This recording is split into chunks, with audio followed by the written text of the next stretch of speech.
So here's the Galton board, and what it is a board with a series of little, like pegs, these hexagonal things, and small round steel ball bearings roll down through the funnel at the top. And every time they hit one of these things, they can go to the right or to the left. And some of them go to the right every single time, but that's quite rare. So they end up on the right at the end of the distribution. Some go to the left every time, but often they go right and then a bit left. And you end up with what's the normal distribution curve, the iconic normal distribution curve.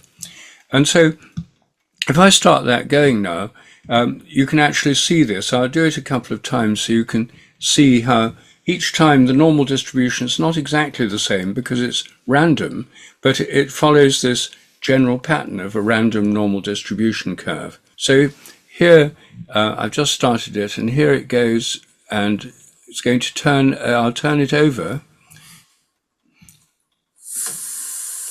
and then turn it back again, and you'll see the balls all roll down. And there's the normal distribution curve. Now, doing it again, the same thing will happen, except it won't be exactly the same because there's this element of randomness, but there's this general pattern of the normal distribution curve.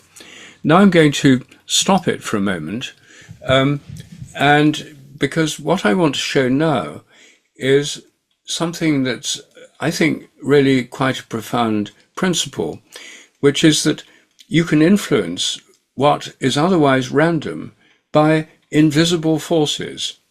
And in this case, I'm going to do it with a magnet, putting a couple of magnets on either side of the Galton board, so that when the balls fall down, they go through a magnetic field, which will, because they're steel balls, will bias the way they fall and change the normal distribution. I'm putting the magnets in place here, one on each side, so there's an invisible field between them.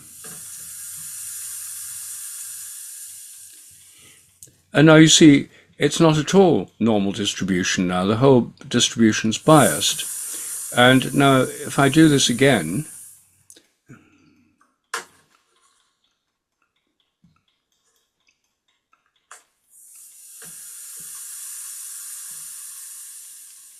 again, there's clearly a bias of the whole normal distribution.